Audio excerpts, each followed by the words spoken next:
So welcome. I'm Amy Patterson with the Connecticut Land Conservation Council.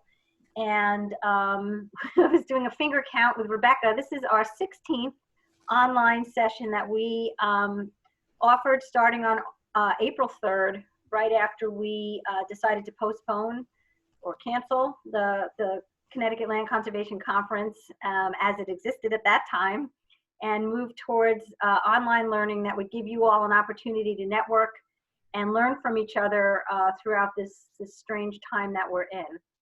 And today we are so happy to have Connie back with us again to talk about updating your stewardship work plan during this, as a result of this COVID-19 crisis. And that has really been our goal, is to be as responsive and in the moment as possible with our programming. And I hope that you have participated and have found it helpful. We really value your feedback, and Rebecca will be following up with you. So the only other thing I'll tell you is that when I said postpone/cancel, we are going to have a gathering in October in lieu of our typical annual land conservation conference. We are going to do something else in the fall, and it will be a statewide gathering. So we're looking forward to announcing that, those details with you in the coming weeks. So watch for that. And with that, I'm going to turn it right over to Rebecca, and she's going to give you all the ground rules and get us going. So welcome, everybody. Good to see you or hear you. Thanks, Amy. So again, as I always say now, we're really all becoming Zoom experts here, but just want to draw your attention down to our toolbar at the bottom here. During the presentation, we're going to ask everyone to mute themselves. So in that bottom left corner, there's a nice little microphone icon. You'll want to click on that until you get a red slash through it to make sure that your microphone is muted. To the right of that, there's a video camcorder icon that says stop video. So if you do have your screen on right now that we can see you, I'm going to ask that you just turn it off. We like to see everyone at the beginning. It's a great way for us to kind of cultivate community here, but to conserve the bandwidth, it is helpful to turn off the video. So following along the bottom of that toolbar, there's a speech bubble icon for chat. We'll click on that and a little chat window will come up. And I'm going to ask that if you have any questions or if we ask you to post in the chat at any point, just go ahead and submit it there. I'll be reading through that and making sure that those messages get delivered over to Connie. So with that, we'll turn it over to Connie, and thanks everyone. Thanks, Rebecca. Hi, everyone. So how are you doing on what is yet another incredible spring day here in Connecticut? As you can see, I'm coming at you from my porch outside, and maybe you can hear this bird behind my shoulder, which showed up conveniently. My porch is our summer dining room, and my office in this time has been our dining room. So I think it's only fitting. My personal situation is that around me are 3 online learners in grades 6, 9, and 12. And they're pretty much making a constant and rigorous stream of dishes and laundry. So what I've found during this time is that while we may be experiencing some similar things, no one's really having exactly the same experience. And it's been tough for everyone in different ways. So I'm hopeful that you and your families are healthy and that you remain so, and that I ask that we respect that people have different needs and comfort levels during this time and be understanding of their decisions to behave more conservatively, but not less. And I hope that you, like I am, are please encouraging everyone to use recommended safety measures. So today we're going to spend some time talking about how to make an annual stewardship work plan, which was a workshop that we had planned for the conference in March, but we are going to adjust it slightly to think about what adjustments to that plan we might be considering during the time of COVID-19. So first I wanted to just do a poll, and Rebecca can help call that up, thank you, to see who's on the line. And maybe we'll take about, I don't know, another 10 seconds to see.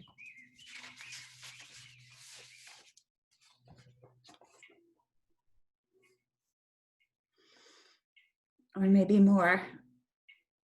I can see we've heard from about 12. Okay.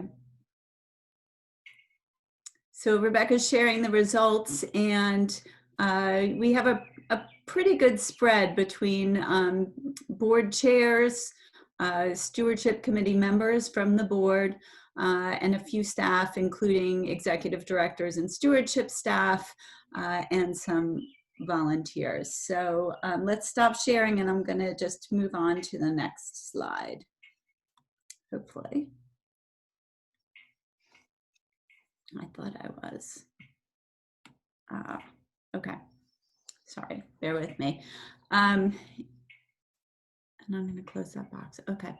So likewise to my comments about how different our personal responses might be to COVID, I did want to preface this discussion by expressing that it is okay in my book to have a wide range as far as what our land trusts do during this pandemic. So while usually our Connecticut land trust community works together towards consistency and consensus around protocols, we use model documents for our policies and for our legal agreements like conservation easements. Here is one place where I think Connecticut's diversity of land trusts really comes into stark focus. We have a really wide range here of organizational models, from small to large, staff to all volunteer. We operate on different financial scales, and the size and composition of our protected lands can be vastly different. And in addition, where we operate might make a difference as we consider our response. So Connecticut is a really diverse state. Geographically, we have beach communities, we have large blocks of forest, we have small rural towns, suburban centers, and a few urban hubs with land trusts operating in all. And so what makes sense for one might not make sense for others, depending on where you are in your individual situation in your organization. So we're going to lay out the options with very few must-dos. And a lot of can-dos, and your decisions are going to be based on your individual, your organizational, and your situational analyses, and they need to be current and responsive when things, when change is warranted. As we know, there are always emerging changes. As a note, though, I wanted to say that I believe that our organizations should never go beyond the published state guidance. And I think that that will protect us as we work our way forwards. So this week I've been turning to the governor's Reopen Connecticut guidance for businesses to direct the protocols that we're going to be putting in place at the Kent Land Trust to reopen our office. And I shared that document with Rebecca to send out after the workshop, but any of you can access that at the Connecticut.gov through the Connecticut.gov website. Oh, I can barely see my controls. That might be an issue with being outside. Okay. Okay, so among other roles in the land trust community here in Connecticut, I do serve as the part-time executive director at the Kent Land Trust. Many of you have likely been to Kent. It's a small town, population in the 3,000s, I would say. There are many second homeowners, 3 private boarding schools, day trippers come to visit our cute Main Street with art galleries and specialty shops, and they come for the Housatonic River and the Appalachian Trail, including well-known places to get outside like Bulls Bridge and Kent Falls State Park. And Route 7 goes right through it, providing kind of a heavily traveled south to north corridor to the southern Berkshires. Like those in towns around Kent, our land trust was founded in the late 1980s as development pressures threatened some cherished places, and community members got together to see what they could do about it. We were pretty much all volunteer for 2 decades and had some part-time help here and there. And then I came on in 2008 and have been working about 20 hours ever since. We became accredited in 2010, and then experienced a period of growth where we now have 4 staff, all of whom are part-time. I have to credit, in addition to accreditation, the amazing dedication of one of our volunteer board members in ramping up our stewardship program. His vision and his sweat equity into our work led to full-time stewardship staff. When you put them together, and a budget of around $300,000 per year, approximately 60% of which we are spending on stewardship and another 15% on public programs. So I was hoping now that you might use the raise hand function to raise your hand if you have experienced the trend that we're seeing in Connecticut, as well as nationwide, of experience of increasing stewardship. So I see Jim, because I just told you that the Kent Land Trust is doing more stewardship. Anyone else seeing a trend in their land trust of doing more stewardship work over the last several years? Maybe we don't all know how to use the hand raise. And I had a poll set up, which I hope Rebecca can put up for me, on what types of stewardship you are spending money and or personnel resources. And when I say personnel resources, I also mean volunteers. What are you doing in your organizations with respect to stewardship? And you can check all that apply. We'll leave this up for maybe 20 seconds more.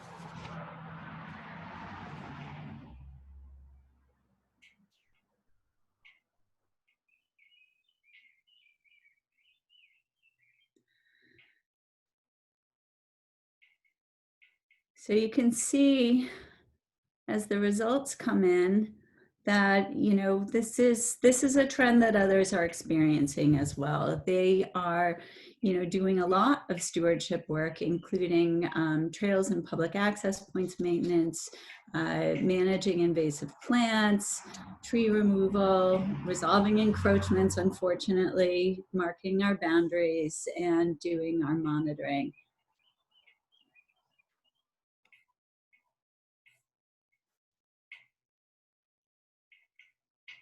Okay, I'm going to move on and close the poll. So you might attribute, and certainly this is what I'm seeing in your responses about doing trail maintenance, that you know, we might attribute our increased stewardship to community engagement and community conservation. And increased responsiveness to public needs has certainly been one of the trends in our area as well as nationwide. Or perhaps a shifting focus after initial decades of, you know, of land protection, responding to pressures, development pressures, and really feeling that you know, the focus should be on land protection. Now we've moved into times when there are lulls, and it seems like we have more time to take care of what we took the trouble to protect. Also, maybe standards and practices awareness, certainly accreditation, and the education and peer networking that we do here in Connecticut and elsewhere to, you know, to make each other aware of what could be done and what we are able to accomplish stewardship-wise. So we have kind of a practical need now to start to plan and keep track of this increased activity. And the recipe, if you will, includes the following elements of your stewardship program. So these are the documents that you're going to use kind of in this order. You would take a look at your monitoring reports from the last monitoring. Usually this is happening towards the end, at least of my fiscal year. We have a calendar year. Reviewing those monitoring reports within committees, tabulating the follow-up that's needed, and then looking at those in conjunction with your management plans, updating management plans where needed, and using those two things together to come up with what is going to be an annual plan that will walk you through your stewardship activities for the following year. It's really important to make sure that this jibes with your budget, to use it to, you know, at the same time be planning for your next year's budget. And so, you know, you want to take a look at your prior year actual expenditures on stewardship and for similar stewardship activities. You want to take a look at income availability and what your forecast is for income in the coming year.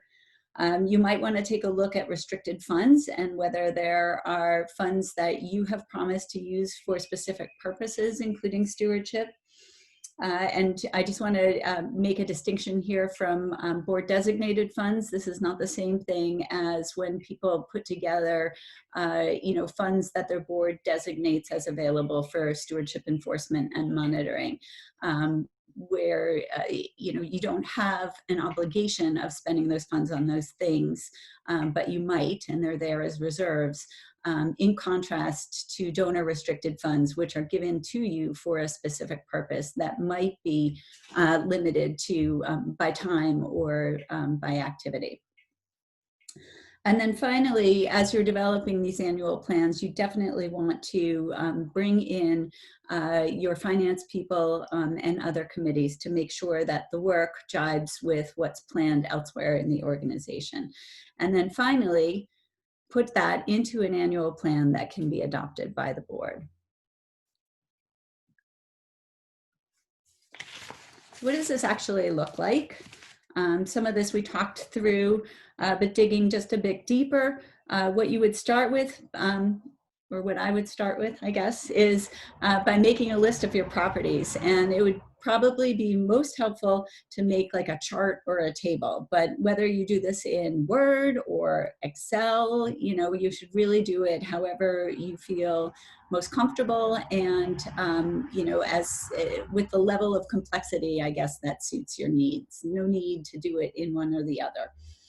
Take a look at your last monitoring forms, write down on that list any needs that are noted, add in information from your management plans, so what you know about the ongoing maintenance of that particular property. So for example, that you mow a meadow there each year, and any one-time expenses that you might be planning to carry out in the coming year. So an example of that might be the management plan notes that you need to do an ecological assessment to see what your future management needs might be, or you're aware of an old dump that's on the property and you want to clear away that garbage. You could put that down on your list of properties. Think about the activities that come with expenses, and I wanted to note that it can be helpful for those of you who primarily use volunteers for stewardship work to have a column that represents what I would say are in-kind expenses, so the time of volunteers, if you will, or goods or services that are typically done for free, like a neighbor that takes care of a trail. This can provide you with information about what your costs might be if you weren't able to get those services in any given year, or you decided to replace them with paid staff work or contractor work. And that list really becomes the basis for your annual work plan. And you could stop there, really. But I've found it useful to take, what I call these bones of a work plan, and make kind of an aligned seasonal chart. So we're going to take a look at that. But before we move on from this slide, just a couple of notes that it's really important to make periodic review of what your plan is, and you might need to deviate from your plan, especially in a year such as this. So deviations from the plan might require committee or board review. They might require a budget modification, so that's just a note. I put down a note about your long-range strategic plan, because this process is really not sequential. It's kind of iterative, if you will, and aggregate. So it makes use of all of the different planning that you've done within your organization.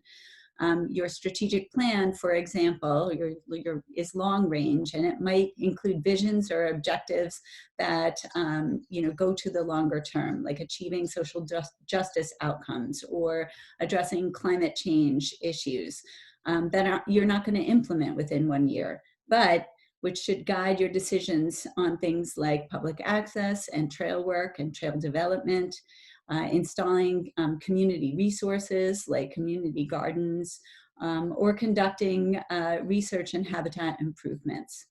So those are the choices that might be informed by periodic reference to your strategic plan. Okay. So here's what extrapolating to a seasonal chart looks like. Rather than per property, since the Kent Land Trust has properties that require the same kind of work, for example, monitoring, mowing, trail maintenance, I have primarily organized this by task with a list of the properties needing this work underneath. And then one-off needs get a separate line. So you'll see where things like doing a trail walkthrough and surveying for maintenance needs, I have a list of our 10 trails because they all need to be inventoried. I organized this by season, and I used 3 months for each season. So that's what you're seeing in those colors. And I have columns for what the work is, when it's scheduled to happen, who will do the work, and associated budget expenses, as well as a column at the extreme left to check off when the work's complete. So this particular example is a work in progress, which is why you're seeing some blanks in the columns. We're looking at spring right now, so much of this work has already been completed, but my stewardship staff is currently populating, the rest of the chart, which kind of brings up an important point, and that is that we haven't gone to this level of detail each and every year. We did this back in 2017 when there was a change in staff, but as that person became more familiar with the properties and their needs, we backed off from the administrative time that's invested in doing something like this, and we use simpler portrayals. And then we resurrected this year following a change in staff, and because it's been really helpful in organizing our thoughts around what's possible during the pandemic. So I'm a really strong advocate in not getting more complicated than is useful to do. And if this seems like too much and a Word document listing what you hope to accomplish by property would fit the bill, then I would encourage you to stop there and not worry about being overly fancy. The purpose of this is really to help you guide your work. Okay. So now just here's a look at summer, and what you'll see here is a lot more activity scheduled in those yellow months of June, July, and August, both because it's the time of year to do this work. So trails need more maintenance when vegetation is growing on and around them, and mowing happens during the growing season. And also because we're starting to imagine all of the things that we can do during pandemic times, and maybe even some things that we must do in response to increased use of public access areas.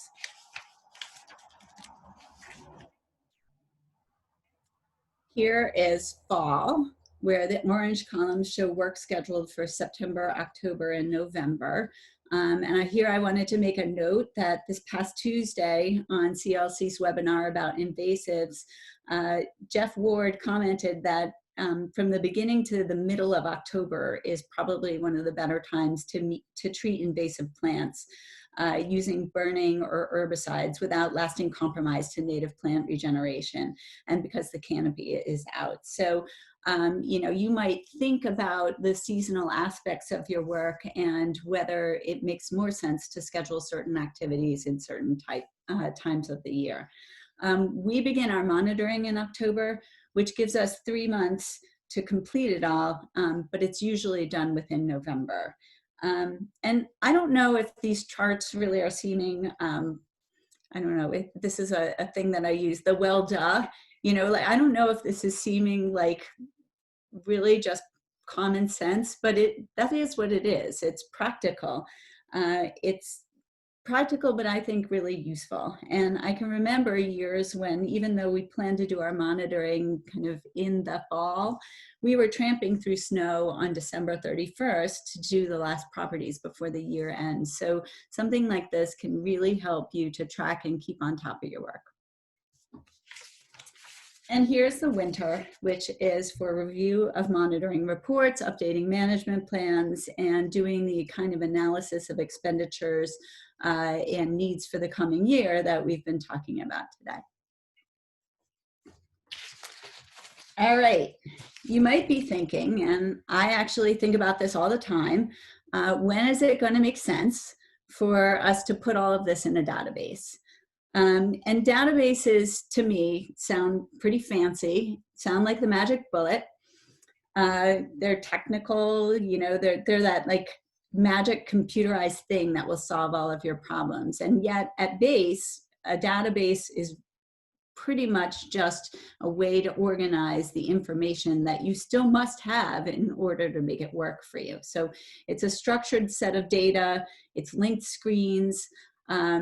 It does make data accessible in different ways that can be very convenient, but it uses things that you already have, like your documents, like deeds and BDRs and management plans, and information about what's needed, you know, on your properties and preserves. The Land Trust Alliance did a great webinar about this last year. And Connecticut's own Kate Losey of the newly renamed Northwest Connecticut Land Conservancy, which is also known as Weantenaug Heritage Land Trust, was among the presenters. She did a really great job. I think she's on the call. And Kate, I might call on you before we move on to this from this slide, if that's okay, and you can post in chat.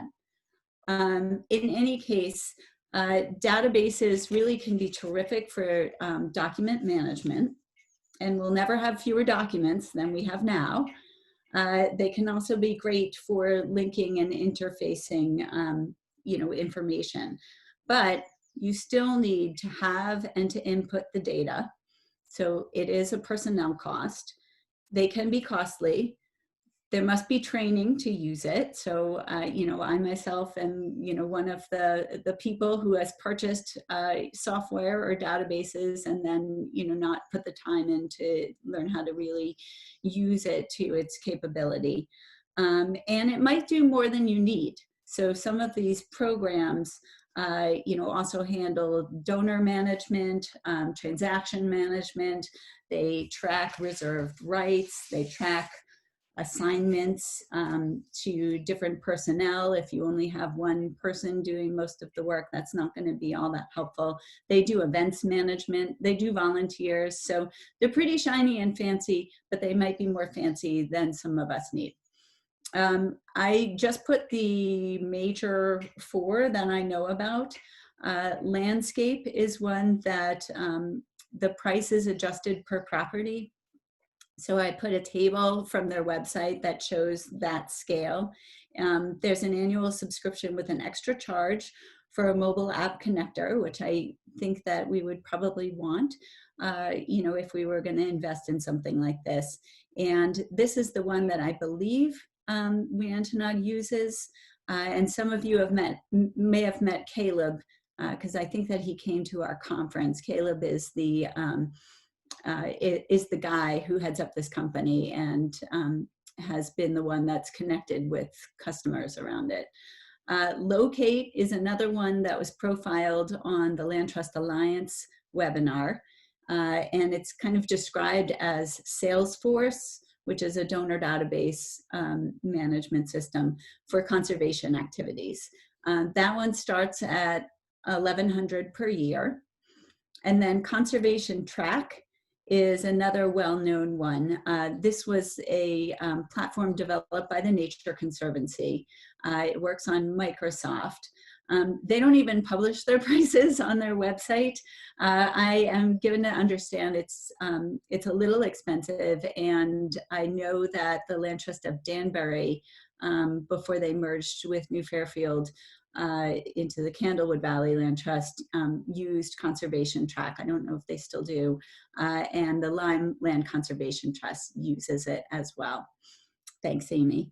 And then Total Community Manager, which is a platform that some of us have used for donor and for fundraising, also has an add-on for $199 that does some stewardship management, and I'm not aware of anyone who's using that. So maybe if you're using something different or any of these, if you would comment in chat, it might be helpful to see what people are using, you know, across Connecticut. And generally speaking, what I think I've come to understand is that databases can be really, really helpful as the number of properties increase, because it's difficult to keep straight, so many properties and so much management once they mount over, say, like 50. They can also be really helpful as more people are involved in managing properties, especially if those people are working from different locations or are working on different parts of the management where communication and coordination would be helpful. All right, so I'm not seeing anyone posting in chat about platforms that they're using, and I haven't seen Kate chime in, so I think I'm going to move on from databases and take a pause for questions.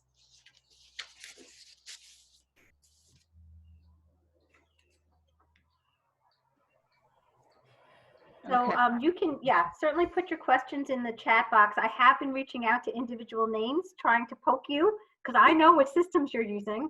And so please, feel free to put in the chat box and describe some of your experiences concisely, of course, with some of these platforms, because I do think that will really be helpful to others in this workshop.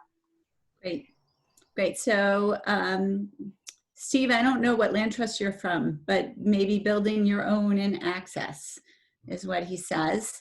And then Joshua's trust uses landscape and are liking it, but there's a learning curve. Thanks, Steve, from Canton, building your own. So, in my experience, Connecticut has been such a sharing community. I would encourage you, if you're interested, to maybe reach out to your colleagues, both at Weantanog and Joshua's, if you want to hear more about landscape and their experience with it. And that webinar, if you have the chance to view it, was really, really helpful. Okay. So I'm not seeing any more questions, so I'm going to move on, and certainly we can take questions as they come as well. So in the time of COVID, what do we do now?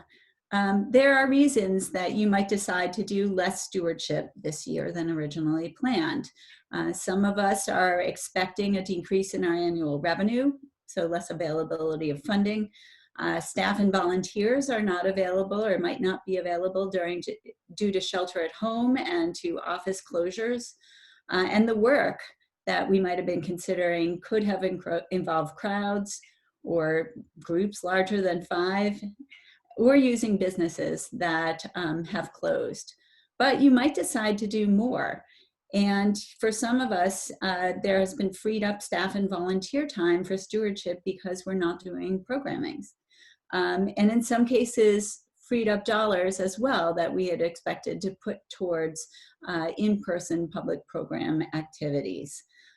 There may be more volunteers, so people in the community who are looking for work or have more free time to volunteer, or visited your trails and never really knew before how fabulous of a job you were doing and want to help out. So there are many activities that can be done solo or in small groups safely, and we're thinking about how we might do those things.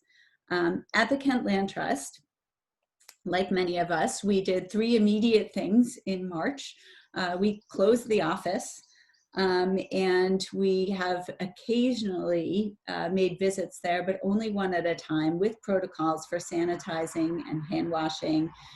We adjusted our internal control procedures, and we were really primarily thinking about the safety of employees during that time. We canceled our public programs, including fundraisers, educational programs. We canceled the stewardship workday and hikes, but we focused on our trails and looked to make sure that they were in good shape for visitors, and posted them with signs for safe use, and we regularly monitor to ensure safety and look for other issues. So now what? Beginning this week with phase 1, we're reopening the office, which really still will primarily include work from home, and one at a time occupancy of the office. So one at a time is preferred, work from home is preferred, but we have protocols allowing for groups of up to 5 to meet and or work in accordance with state guidelines and safety protocols, including no sharing of tools, driving in separate cars, and making sure that personal protective equipment is available and sanitizing materials are available. So again, I just want to note that all of this is subject to change based on what happens. And as you probably know already, Governor Lamont has changed the initial plans for phase 1. So we'll have to see. The Land Trust Alliance put out a publication in late March about stewardship during the time of COVID, which I've provided to Rebecca and she'll share with everyone. But that predates conversations about reopening and is very, very conservative. So you can see just how fast everything is changing. Here in Connecticut, we'll see what's happening. I did have a poll here, if we can call up. So what's your stewardship plan this year? Are you expecting to do pretty much the same stewardship as usual? Are you reducing stewardship work, conducting more stewardship work, or not sure, to be determined? And we'll give just a couple more seconds on that. Yeah, so it's a mix with really only one voting for more stewardship work in 2020, which I guess really is, recognizes the fact that it's difficult. It is difficult during these times.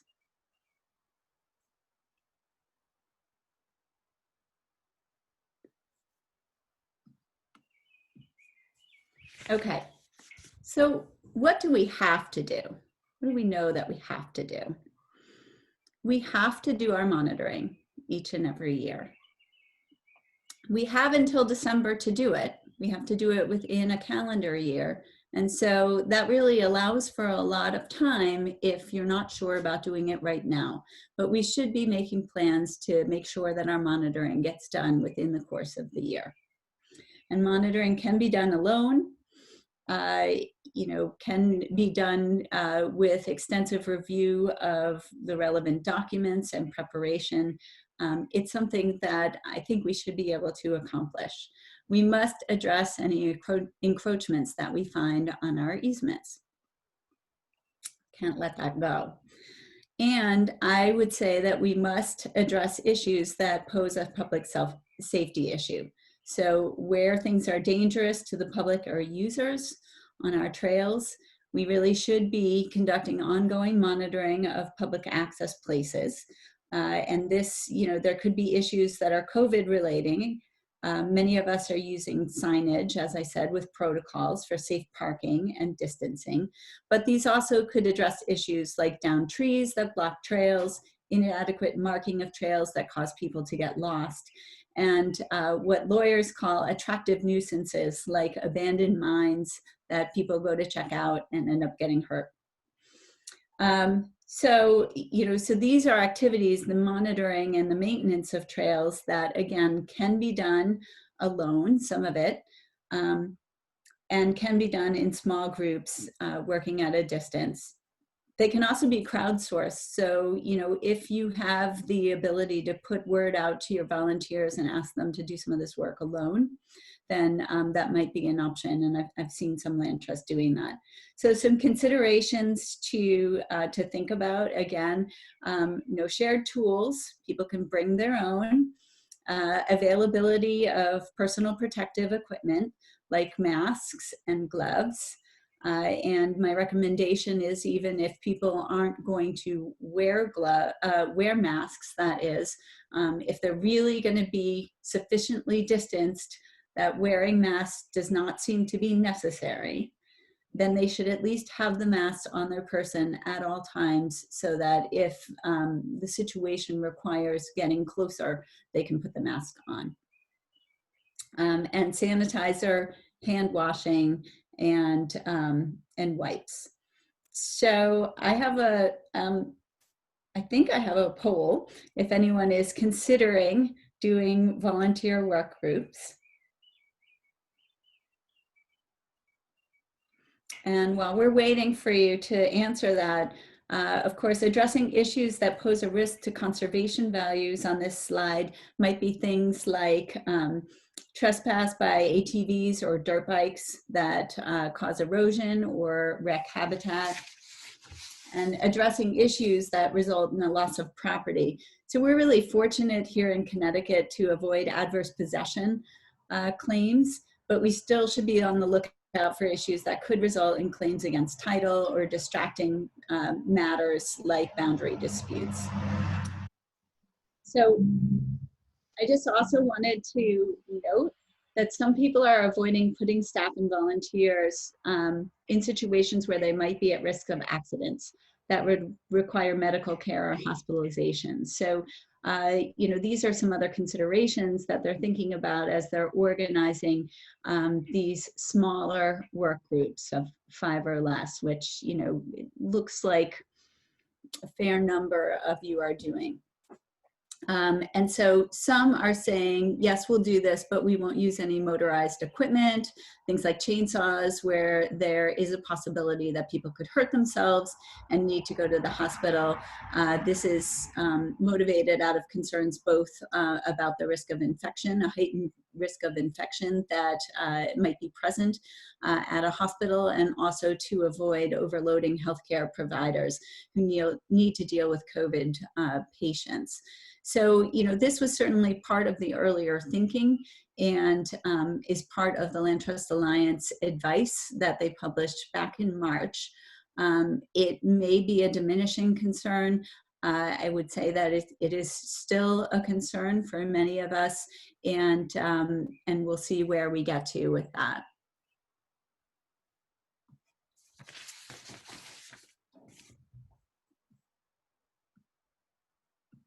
Okay, so now let's get to some can-dos, things that you might consider in addition to your must-dos.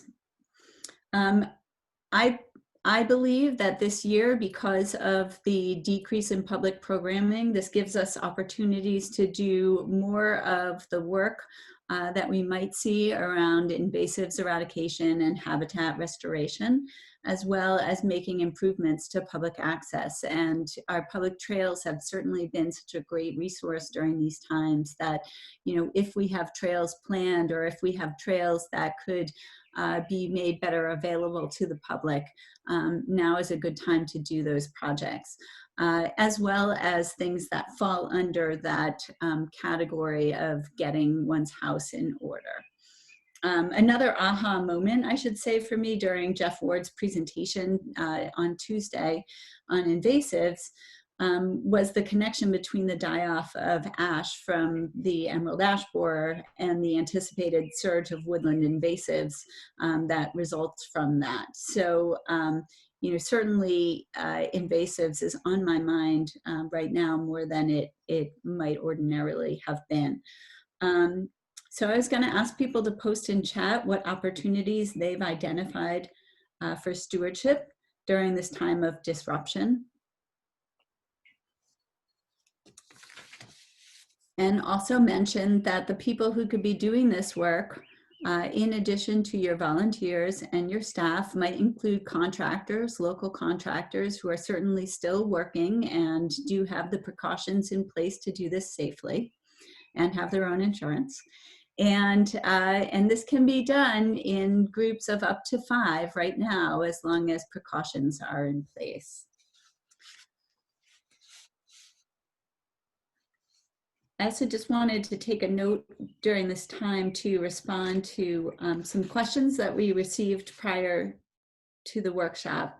One of the questions was on invasives, actually, and it was about how to best get rid of Phragmites, which is not really within the scope of this discussion, but in my experience is probably done best by contractors. We've had the most success with a combination of mechanical and herbicide treatments with multiple treatments. And we've used a contractor called Innovative Mosquito Services they came out with an amphibious vehicle and they mowed it all down, and they treated twice with both the mowing and with the herbicides. Then beavers left the pond that we were doing this work in, and the pond also dried up and disappeared. So that was an interesting experience with invasives material. We have no frag, but we also don't have the habitat that we were hoping to improve with that particular project. We also received a question about training volunteer groups, which, you know, it takes on additional gravitas, especially when you do have protocols in place for COVID-19. So training can certainly happen in groups of less than 5.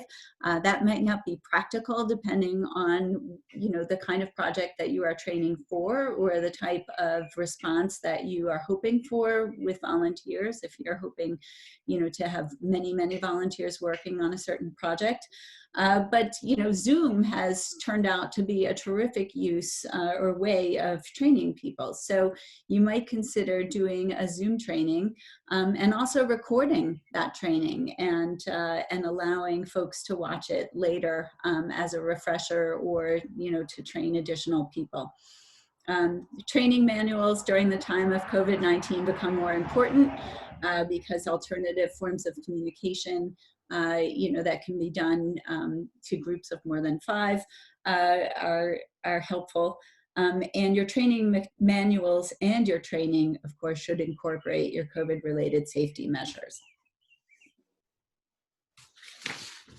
So Connie, we did get a few responses in the chat here about some of the things that folks are taking on as an opportunity. Use of more contractors was noted again as an opportunity. Creating new trails. Canton Land Trust has 1 done and 2 in progress, with another 1 planned. It's awesome. Nicole from Farmington Land Trust says signage monitoring and trail improvements. And then boundary marking is another. Yes. Great time for boundary marking.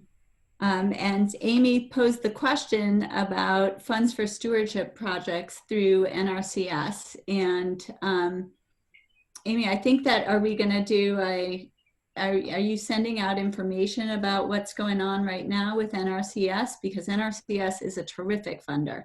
We are, and actually I was probing a little bit because we are planning yet another session with NRC, you know, one of these sessions specifically with NRCS to talk about funding opportunities for stewardship right now. So I was just curious if anyone out there has taken advantage of those programs. Would love to hear that. We'll have more information about that coming soon. That's great. That's great. Thank you. Okay, and a note on the easement monitoring. So here is where I have heard some people voice concerns about whether or not they'd be able to do one of these must-dos. And, you know, I think that the issue is a practical one and a communication-based one. That, you know, we typically do reach out to our easement landowners to inform them about the need to monitor and our intention to monitor. And here this year, we should include communication about what protocols we put into place to ensure safety, the safety of both our monitors and our landowners. So, you know, I would advise that you make that part of your normal outreach. But what if the landowner pushes back and says, no, don't come on my property because of fears of COVID-19?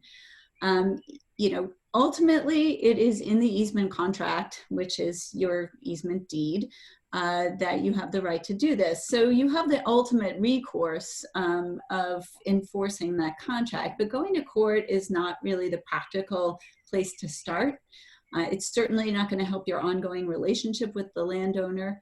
So my recommendation would be to document the fact that the landowner is pushing back, has told you not to come and monitor.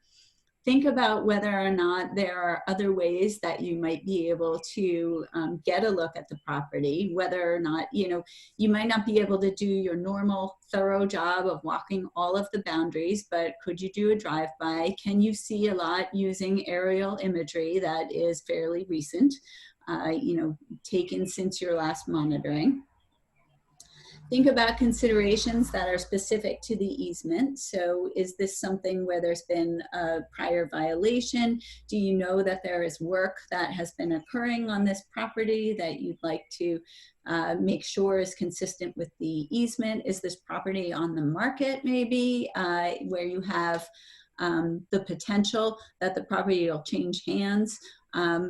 You know, before you have a chance to address with the person that did an encroachment, the nature of that encroachment, which would make it harder, you know, ultimately to resolve, or could make it harder. Definitely document what it is that you did in response to this communication for the landowner if you did something that was different from your normal monitoring, and consider not waiting a full year to go back if you had any concerns. And what if staff and volunteers aren't comfortable? What if your office doesn't open and that kind of thing is keeping you from doing this easement monitoring? I would suggest that if your records are in good condition with your maps or even shape files available, that you consider hiring contractors this year, you know, to do your monitoring. Generally, it's not too expensive to pay for these services, and that might be one way of making sure that you get the work done, even in a time when you have fewer resources.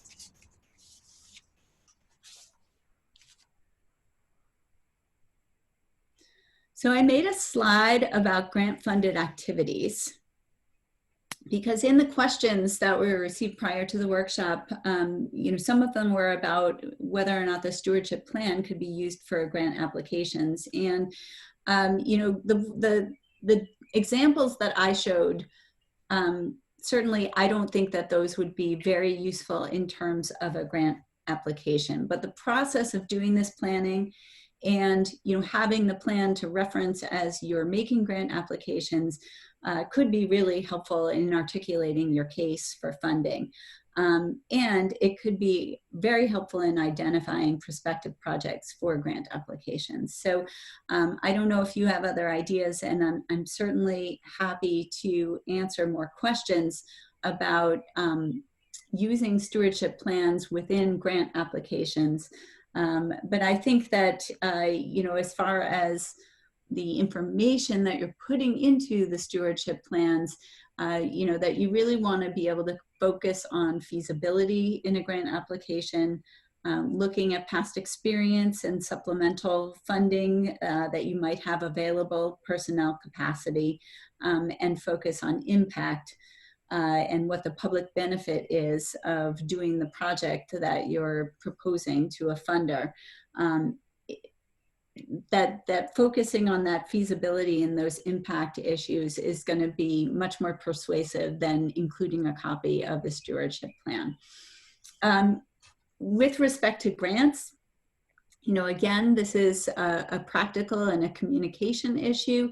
If you have received grant funds or restricted funds to carry out some stewardship work, you definitely want to reach out to your grantors and let them know, particularly if you don't think you can carry out a project. You may be able to problem solve to adjust the project or postpone the project. You might be able to reallocate the funds to a different use, and hopefully you won't need to return the funds. But communication is really key to that donor or that grantor in terms of your relationship and your likelihood of getting future funding. And if you do plan on going ahead, it might be a good idea to reach out and let them know that as well. They'll really be glad to hear.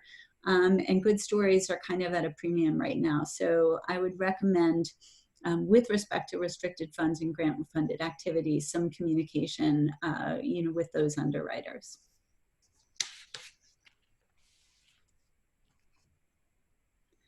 Okay, and I'm reading Sally's question about the easements might not have provisions within the contract for monitoring, which I think is you know, is unfortunate and kind of a case-by-case scenario that that maybe is best troubleshooted, you know, outside of the forum of this workshop. But you know, if you're experiencing that problem of having landowners not allowing you on the property, then there might be some way of tackling that. Okay, I have a slide on insurance, which is everyone's favorite topic. And you know, there are varying opinions, hard to get information about this on the internet, about whether or not COVID-19 related things are covered by your insurance. Our property insurance should cover people who, you know, the members of the public who are accessing our trails, barring our own negligence. And here I go back to my point about monitoring to make sure that there aren't any safety hazards, whether those are COVID related or related to, you know, things that are happening on our trails, conditions on our trails that are unsafe, like down trees. Workman's comp, and the associated employer's liability coverage that comes with workman's comp should cover, you know, injuries to your employees. It's a little unclear, you know, whether or not they would cover COVID-related injuries. That is still developing. But again, if you are aligning your practices with, you know, with what the recommendations are coming out at a state level, or even looking at the CDC's guidance and making sure that you are acting accordingly, I would imagine that there would be coverage. Your directors and officers insurance covers your board from liability so long as the board is making informed and reasonable decisions. Most of us have volunteer accident coverage also through, you know, many people use the Alliance's coverage through Chubb. And that Conserve a Nation package usually has volunteer accident coverage. Terra Firma, of course, still covers your defense and enforcement. And if you're using contractors, make sure that they have their own insurance. In fact, get a copy of their insurance certificate naming you as an additional insured. But that's one of the, I guess, one of the positives of using contractors during this time is that you can shift that burden and that uncertainty to a contractor. Call your agent, talk with them about what it is that you're planning on doing and whether or not the coverage would hold. Also to get updates about, you know, about insurance that you need to know in planning your activities. And finally, just generally opening up for questions and conversation. And we have about 15 minutes left.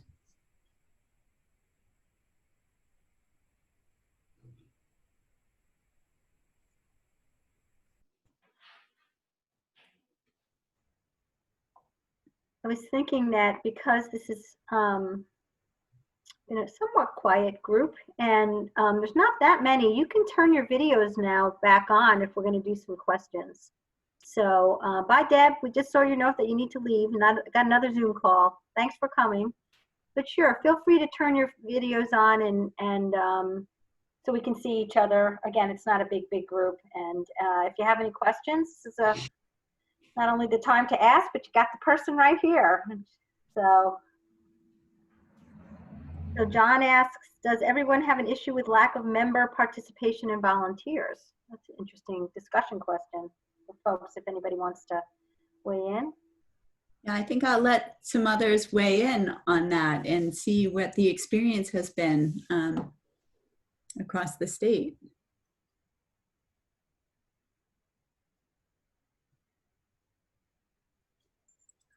My cat has decided to join us. I'm sorry.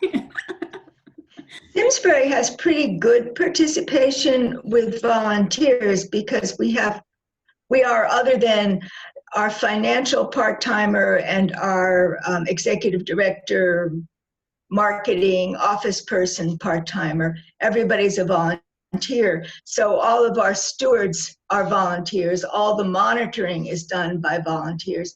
And most of the people who sign up to do that stuff like to be outside, like to walk the trails, and like to use tools. We have one person who's not a steward who right now is at a particular property with a lot of invasives because he finished up what he could see to do cutting invasives at another place and he wanted more. So we had him a place for him. He's over there all by himself. There's chugging away.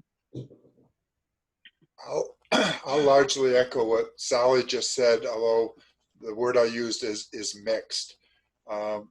We've got some people, some of our board members I barely hear from, and I don't totally know why, but others have stepped up. I'd say our stewardship work is probably up relative to general levels. Part of that is because it's getting warmer and it's easy to go out, but we got a lot of things going on. Looks like there's a couple of responses in the chat as well. Nicole says that she's been brought onto the Farmington board because volunteer engagement and retention was her professional experience, but they have had an issue with growing that base. And Gail notes that it varies a lot, often depending on the property. And now John has come in saying, you know, it's about 6 people doing the majority of work at all levels. Ever and hours. So it doesn't sound like it's significantly increased for any of the groups. It sounds like, Phil, you're doing more work, but it's you know, it's not because of a surge in volunteerism. It's not our board that's doing the physical work. It's the community of stewards, and it tends to be, people have been looking for a way to participate. So that's one thing we do. And then my husband and I have done a hiking group monthly that is now, of course, not being done. But we have a lot of crossover between stewards and hikers. You know, hikers that want to become stewards and stewards that join hiking. So that's been kind of a good mix of people looking for a place to belong is the idea behind both things, really. They want to be part of something bigger than themselves. Really well said. Really, I was just about to write that down. It's quotable. Yeah, I'm wondering if, you know, given that desire of people to want to belong, want to be part of something and contribute in a positive way, you know, especially as they're increasing their use of our properties, that, you know, that question about training and about how to, you know, give people a sense of what to do to take care of trails and properties. Maybe there are different ways of delivering that information than we've been used to in the past. So maybe we're not talking about, you know, an in-person training session that's quite involved. Maybe there's a way of doing through signage or, you know, through, through a mailing, you know, just some practical pointers for people who want to go out and help to take care of the trail and encouraging that. And so just kind of put that out there to see if anyone's played with that idea. Yeah, to that point, Connie, Nicole here. Hey, folks, I lost the feed for a moment. So Farmington Land Trust, I was brought on for volunteer recruitment and engagement and growth. And I think one of the biggest things that I've experienced working for nonprofits under that is that people need the clarification. How much time is going to be dedicated as a volunteer? And so making that very clear can help grow and retain a volunteer base. So we're going to be unfolding in the next 3 months what that looks like on our website so that people can see, this is, if I want to be a steward, this is how much time I would need to dedicate in terms of training and in terms of monitoring and in what season, since we are seasonally based here, so that it's accessible and approachable, and trying to make it designed where it's something that a family can do together. Doing a nature walk on one of our trails, on one of our easements. I think that's the biggest problem with us and with most organizations as it relates to volunteers, just not being clear what the expectations are. And that it's not an indefinite period of time. It's like you're volunteering for the year 2020. And in this year, we'd like to have you once a quarter do these 3 tasks. That's it, you know?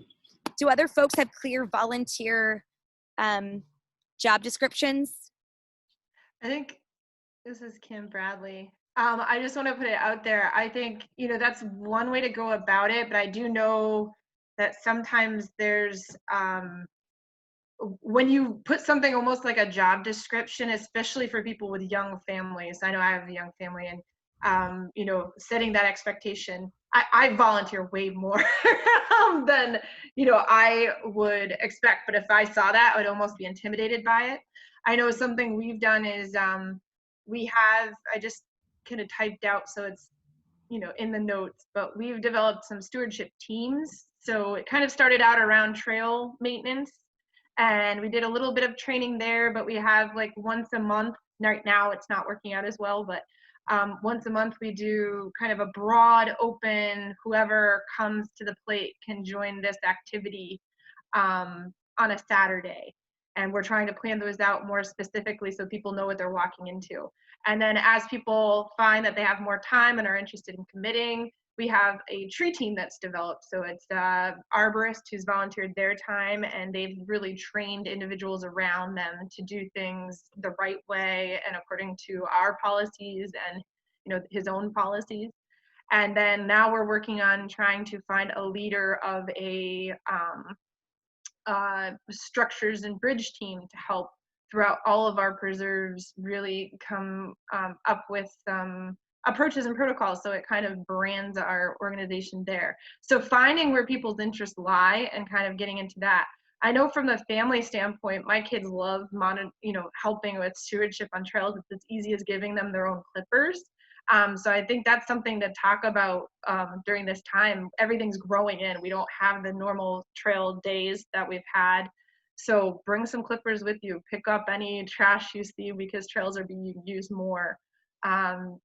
It's not that hard to do. And if you can make it easy, especially for people who are already visiting, it's a way to kind of get that entry level into wanting to commit more time. But we're finding we really need to show people who owns and manages the trails they're on. So they're enjoying these resources right now, but how do we make that connection? And one simple thing we're looking at now is putting our logo on some trail blazes. So they're seeing, the Alivalonia logo with every trail blaze they see. And hopefully that just makes a mark on them, and they'll go back and look us up and find an opportunity to volunteer. Yeah, I think those are all really great points, and very creative ways of getting new volunteers. Certainly when we've focused on volunteers before, we've tossed around this idea of micro volunteerism and really meeting people where they're at in terms of what they're willing to give, what they're able to give in terms of their time and the jobs that they're going to do. So I think that's really helpful. And yeah, I agree that it's wicked cool to move people along a continuum to where they're a tree crew.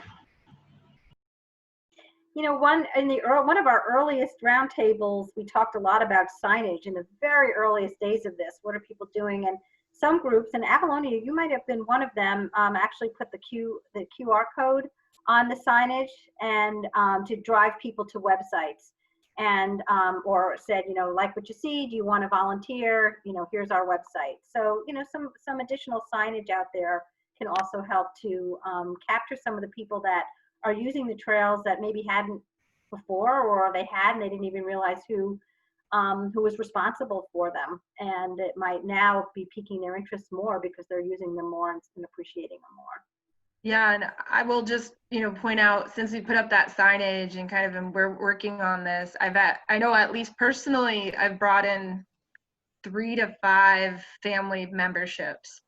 And we've also gotten, 2 donations in the $2,500 to $10,000 range that were unexpected. So, there are some people looking there to help. So as much as we maybe worry about finances, some of this communication and outreach could be beneficial in this time. Can I tell a quick QR story that happened this last week? We had an event where we were working on a trail, and I put up a QR code for the trail, and I pointed it out to someone, and they said, sorry, I don't have a QR reader. And I said, you don't need a QR reader, just hold your phone up They said, oh, it's All Trails. I don't have that app. Says, you don't need that app. They just held the phone up as if you're taking a picture. It loaded the trail map in All Trails into their phone, and they were able to see where they were. And they were like, wow, this is amazing. Now, I haven't been using it for donations, but I'm using it for trail maps. So maybe along those lines, just to plug an upcoming CLCC webinar, it might be really useful to make a 3-second or 5-second video of yourself doing that to reassure people that that works, just using any phone. I feel that in some ways that we're bleeding away from this idea of stewardship work and must-dos to, you know, what the other things that we know volunteers are really helpful for, which of course is, you know, engagement and donations and the sustainability of your organization because people know about it and want to volunteer and might even become board members some way. You know, I think that those are really important considerations. In some ways, separate entirely from this idea of the stewardship work that you must do and that you want to do because of that fact that you meet your volunteers where they're at and where their interests are at. So they're related. I would encourage you to not forget about, you know, the must-dos, and you know, certainly there are so many different ways of addressing that and getting that work done. One of those things being volunteers, but we all don't have to become great volunteer engagement people in order to do our stewardship work either. Those are kind of separate considerations. Thanks, Connie. I think that is a perfect way for us to wrap up. We just have a minute or two left, and so I would encourage you, if you have additional questions, Rebecca will be following up with everybody to drive you to our website with Connie's resources and others that we have posted through this workshop and previous ones. So, you know, keep in touch with us, and if there's follow-up questions, you know where to find us, I hope. And certainly Connie's information will also be available to you. But I want to thank you all so much for coming. And Connie, thank you so much for that great presentation. Super helpful and so obviously relevant. And as Connie mentioned, next week we have a workshop on making movies. Not really, it's making videos, short videos. I couldn't resist saying that. And Catherine Lang from our office will be leading that workshop. If you saw our and participated in our Earth Day 50 video, Catherine was behind that and she did a great job, and it's something she wants to show you is pretty easy to do. And then we'll be looking to schedule the NRCS funding workshop the week after, we hope. So just keep in touch. If you're not signed up for our e-newsletter, please go to our website and sign up. And with that, have a wonderful day. And Connie, thank you so much again. Thanks, everyone. Really appreciate it. Thank you.